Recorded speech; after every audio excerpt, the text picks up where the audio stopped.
तो उसूस के छोटे भाई और रोमन रेंस के कजन सोलो सिक्वा भी अब नजर आएंगे टीम ब्लड लाइन के साथ। और रेटेड सुपरस्टार एज ने डोमिनिक मिस्टीरियो को वार्निंग दी है कि वो उनसे मिलने आ रहे हैं आने वाले मंडे नाइट रॉ में। और इसके अलावा मंडे नाइट रॉ के लिए WWE ने यूनाइटेड स्टेट्स चैंपियनशिप का भी मैच अनाउंस कर दिया है। और क्लैश एट द कैसल खत्म होने के बाद रोमन ने प्रेस कॉन्फ्रेंस के दौरान एक रिपोर्टर को ट्रोल कर दिया है। पूरी जानकारी के लिए वीडियो के आखिर तक बने रहिएगा।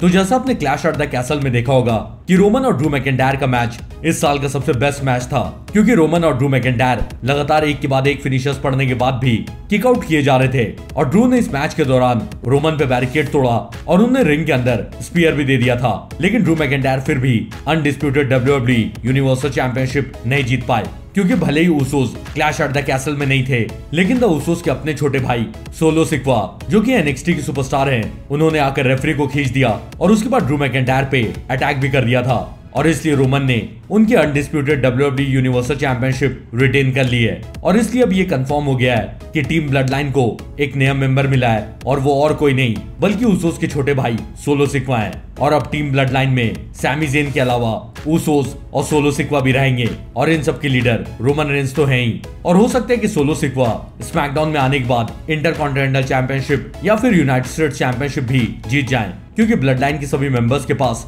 टाइटल रहता है। इसलिए ऐसा लग रहा है कि सैमी ज़ेन और सोलो सिक्वा यूनाइटेड स्टेट्स टाइटल और इंटरकॉन्टिनेंटल टाइटल आने वाले वक्त में जीत सकते हैं। वैसे क्लैश एट द कैसल में जब रोमन ने उनका टाइटल रिटेन कर लिया तो आपका रिएक्शन क्या था, कमेंट करके सबके साथ शेयर करें। तो आने वाले मंडे नाइट रॉ के लिए WWE ने अनाउंस कर दिया है कि United states champion Bobby Lashley face करेंगे द ए-लिस्टर मिज को, और इन दोनों का मैच स्टील केज के अंदर होगा। और ये बात तो लगभग कंफर्म है कि इस मैच में बॉबी लैशली जीतने वाले हैं। और हो सकता है कि डेक्स्टर लूमिस जो कि मिज को बहुत परेशान कर रहे हैं, वो भी इस मैच में आकर इंटरफेयर करें और मिज उनकी वजह से एक बार फिर से ये मैच हार जाएं। तो क्लैश एट द कैसल में रे मिस्टीरियो के बेटे डोमिनिक ने रे और एज की पूरी मदद की टैग टीम मैच जीतने में। लेकिन ये हमें भी समझ में आ रहा था कि डोमिनिक मिस्टीरियो को जब से एज ने गलती से स्पीयर दिया था, उस टाइम से डोमिनिक मिस्टीरियो एज से कुछ ज्यादा ही गुस्सा थे। और डोमिनिक ने सबको शॉक कर दिया जब पहले उन्होंने एज को लो ब्लो मारा, और उसके बाद जब रे मिस्टीरियो उन्हें रोकने लगे तो डोमिनिक ने अपने फादर यानी कि रे मिस्टीरियो पर भी अटैक कर दिया।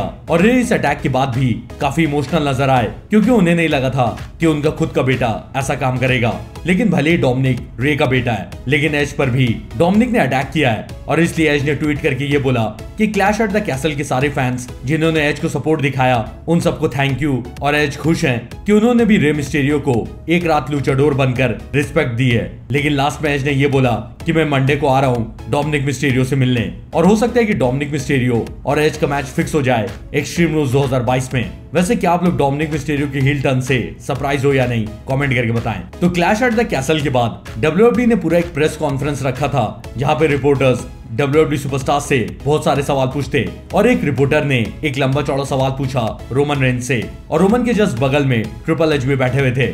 तो रोमन ने उस सवाल के बारे में बहुत देर सोचा, और रोमन ने रिपोर्टर को सिर्फ इतना बोला कि एक्नॉलेज मी, और रोमन उठकर चले गए। और ये देखकर रिपोर्टर्स भी हंसने लगे और उस रिपोर्टर का मजाक उड़ाने लगे जिन्होंने इतना लंबा चौड़ा सवाल पूछा था रोमन रेंस से, जिस सवाल को उस रिपोर्टर को सिर्फ 2 वर्ड का जवाब मिला कि एक्नॉलेज रोमन। तो चलिए मैं आपसे जल्दी मिलता हूँ, लेकिन तब तक के लिए गुड बाय।